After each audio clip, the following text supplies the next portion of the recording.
ನಮಸ್ಕಾರ, ನ್ಯೂಸ್ 26ಗೆ ಸ್ವಾಗತ.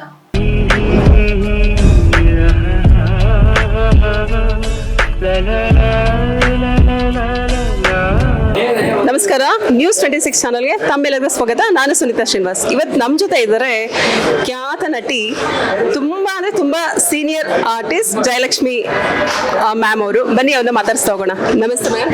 ನಮಸ್ತೆ ಸುನೀತಾ, ಎಲ್ರಿಗೂ ನಮಸ್ಕಾರ. ಮ್ಯಾಮ್, ನೀವು ಒಂದು 51 ವರ್ಷ ಆಗಿಲ್ವಾ ಒಂದು ಫಿಲ್ಮ್ ಫೀಲ್ಡ್ ಬಂದು? 50 ವರ್ಷ, 73ನಲ್ಲಿ ಬಂದೆ ನಾನು.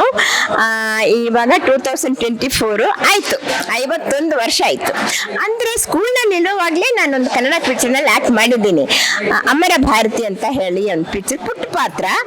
ಅದಾದ್ಮೇಲೆ ನಾನು ಪುನಃ ಫಿಲ್ಮ್ ಇನ್ಸ್ಟಿಟ್ಯೂಟ್ ಹೋಗಿದ್ದೆ, ಆಯ್ತಾ. ಅಲ್ಲಿ ಆಕ್ಟಿಂಗ್ ಕೋರ್ಸ್ ಮಾಡಿ ನನಗೆ ಹೀರೋಯಿನ್ ಕರೆದ್ರು. ಮತ್ತೆ ಹೇಗೆ ನೀವು ಇಷ್ಟು ವರ್ಷ ಚಿತ್ರರಂಗದಲ್ಲಿ ಸುಮಾರು ಒಳ್ಳೊಳ್ಳೆ ಮೂವೀಸ್ ಮಾಡಿದಿರ, ಅದ್ರ ಮಧ್ಯೆ ಗ್ಯಾಪ್ ಕೂಡ ತಗೊಂಡಿದ್ದೀರಾ, ಸೀರಿಯಲ್ಸ್ ಅಲ್ಲಿ ಮಾಡಿದ್ರಿ. ಸೊ ಹೇಗಿತ್ತು ಆ ಟೈಮ್ ಎಲ್ಲ ನಿಮ್ದು? ಯಾವ ಟೈಮ್? ಹಳೆ ಮಧ್ಯ ಗ್ಯಾಪ್ ಎಲ್ಲ ಇತ್ತಲ್ಲ, ಆ ತರ ಟೈಮ್ಗಳು? ಹಳೆ ಟೈಮ್ನಲ್ಲಿ ತುಂಬಾನೇ ಚೆನ್ನಾಗಿತ್ತು. I was treated very nicely from the Kannada industry. ತುಂಬಾ ಚೆನ್ನಾಗಿ ನೋಡ್ಕೊಂಡ್ರು ನನಗೆ. ದಟ್ಸ್ ವೈ ಅದರಿಂದಾನೇ ನಾನು ಈ ಕನ್ನಡ ಫಿಲ್ಮ್ ಇಂಡಸ್ಟ್ರಿನಲ್ಲಿ ಉಳ್ಕೊಂಡೆ. ಎಲ್ಲ ಒಳ್ಳೆ ಒಳ್ಳೆ ಕಲಾವಿದರ ಜೊತೆ ಆಕ್ಟ್ ಮಾಡೋಕೆ ಅವಕಾಶ ಬಂತು. ಆಮೇಲೆ ಸ್ವಲ್ಪ ವರ್ಷ ಮಾಡಿದೆ ನಾನು. ಆಮೇಲೆ ಗ್ಯಾಪ್ ಆಯ್ತು, ಮದುವೆಯಾಗಿ ಗ್ಯಾಪ್ ಆಯ್ತು ಅಷ್ಟೇ. ಫ್ಯಾಮಿಲಿ ಲೈಫ್ ಎಲ್ಲ ಎಂಜಾಯ್ ಮಾಡಿ ಆಮೇಲೆ ನೀವು ಮತ್ತೆ ಕಂಟಿನ್ಯೂ ಮಾಡಿದ್ರಿ, ಸೀರಿಯಲ್ಸ್ ಎಲ್ಲ ಮಾಡಿದ್ರಿ ಅಲ್ಲ ನೀವಾಗ? ಈಗ ಕೂಡ ನೀವು ಬಿಸಿ ಇದ್ದೀರಾ? ಇವಾಗಲೂ ಮಾಡ್ತಾ ಇದ್ದೀನಿ ನಾನು. ಆ ಗ್ಯಾಪ್ ಆದ್ಮೇಲೆ ಇವಾಗ ಮತ್ತೆ ರೀ ಎಂಟ್ರಿ ಆಗಿದ್ದೆ ನನ್ನ ಸೀರಿಯಲ್ ಇಂದ, ನೀತಿ ಚಕ್ರ ಇಂದ. ಆಮೇಲೆ ತುಂಬಾ ಸೀರಿಯಲ್ ಮಾಡಿದೆ. ಸೀರಿಯಲ್ ಮಾಡಿದ್ರು ಸಹ ನನಗೆ ಫಿಲಿಮ್ಸ್ಗೆ ತುಂಬಾ ಕರೆದ್ರು. ಇವಾಗ ಯಾರ್ಯಾರ ಜೊತೆ, ತೂಗ್ದೀಪ್ ಶ್ರೀನಿವಾಸ್ ಅವರು, ದರ್ಶನ್ ತಂದೆಯವರು, ಅವ್ರ ಜೊತೆ ಮಾಡಿದೆ. ಬಾಲನ ಹಳೆ ಕಲಾವಿದ್ರು, ಮತ್ತೆ ಆ ಟೈಮ್ ಇರೋ ಕಲಾವಿದ್ರು, ಆ ಕಲಾವಿದರ ಮಕ್ಕಳ ಜೊತೆನೂ ಮಾಡಿದೆ. ದರ್ಶನ್ಗೆ ತಾಯಿಯಾಗಿ ತುಂಬಾ ಪಿಕ್ಚರ್ಗಳಲ್ಲಿ ಮಾಡಿದೆ. ಸುದೀಪ್ ಜೊತೆ ಮಾಡಿದೆ. ಎಲ್ಲರ ಜೊತೆ ಮಾಡೋ ಭಾಗ್ಯ ನನಗೆ ಬಂತು. ಅವ್ರ ಮಕ್ಕಳು ನನ್ನ ಪ್ರಕಾರ ಅಶ್ವಥ್ ಮಗ ಶಂಕರ್ ಅಶ್ವಥ್ ಮಗ ಸ್ಕಂದ, ಎಲ್ಲರ ಜೊತೆ ಆಕ್ಟ್ ಮಾಡಿ 3ರಿಂದ 4 ತಲೆಮಾರುಗಳ ಜೊತೆ ಆಕ್ಟ್ ಮಾಡಿದ್ದೀರಾ. ನಿಜ. ಮ್ಯಾಮ್, ನೀವು ಆಕ್ಟಿಂಗ್ ಜೊತೆ ಸಿಂಗರ್ ಕೂಡ ಅಂತ ಕೇಳ್ಬಿಟ್ಟಿದ್ದೀನಿ. ಯಾಕಂದ್ರೆ ಅದ್ರ ಜೊತೆ ನೀವು ಬೇರೆ ಬೇರೆ ಆಕ್ಟಿವಿಟೀಸ್ ಅಲ್ಲೂ ಇರ್ತೀರಾ, ನೀವು ಬಿಸಿ ಇರ್ತೀರಾ ಯಾವಾಗ್ಲೂ. ನೀವೊಂದು ಇನ್ಸ್ಪಿರೇಷನ್ ಅನ್ಸುತ್ತೆ ಎಲ್ಲರಿಗೂ ಕೂಡ. ಸೊ ಯಾವ್ದಾದ್ರು ಒಂದು ಸಾಂಗ್ 2 ಲೈನ್ ಹಾಡ್ಬೋದಾ ಮ್ಯಾಮ್? ಓ, ನನಗೆ ಎಲ್ರು ನಿಮ್ದು ಮೂವಿದಿದೆಯಲ್ಲ, ಅದನ್ನೇ ಹಾಡ್ಬೋದಲ್ಲ?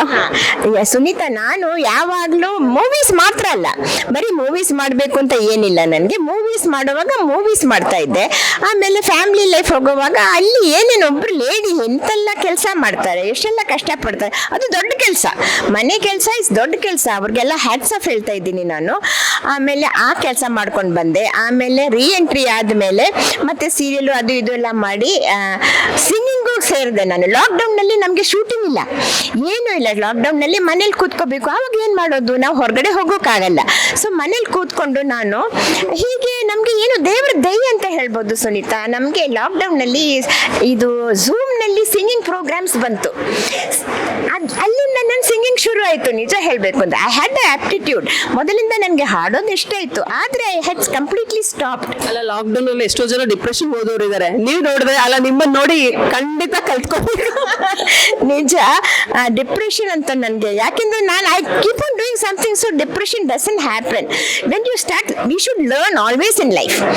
ಯಾವಾಗಲೂ ಸ್ಟೂಡೆಂಟ್ ಆಗಿರ್ಬೇಕು ಅಂತ ಅನ್ಸುತ್ತೆ ನನಗೆ. ಇಟ್ಸ್ ಓವರ್ ಅಂತ ಹೇಳಿದ್ರೆ over. No, it's so much is there to learn ಅಲ್ವಾ. ಎಷ್ಟೆಲ್ಲ ಕಲಿಯೋಕಿದೆ. ನಾವು ಏನಾದ್ರೂ ಒಂದು ಕಲಿತಾನೆ ಇರಬೇಕು. ಸೊ ಲಾಕ್ಡೌನ್ ನಲ್ಲಿ ಮನೇಲಿ ಕೂತ್ಕೊಂಡು ತುಂಬಾ ಗ್ರೂಪ್ಸ್ ಜಾಯಿನ್ ಮಾಡಿದೆ, ಸಿಂಗಿಂಗ್ ಕಲಿತೆ. ಇವಾಗ everybody is made me a singer.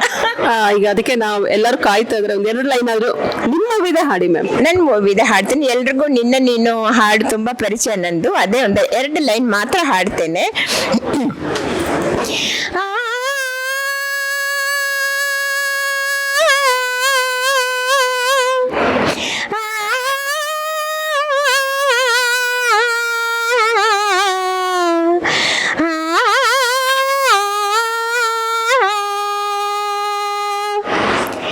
ನಿನ್ನ ನೀನು ಮರೆತರೇನು ಸುಖವಿದೆ, ತನ್ನತನವ ತೊರೆದರೇನು ಸೊಗಸಿದೆ.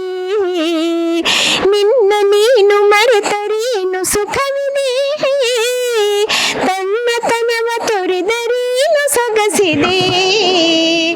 ನಿನ್ನ ನೀನು ಮರೆತರೇನು ಸುಖವಿದೆ,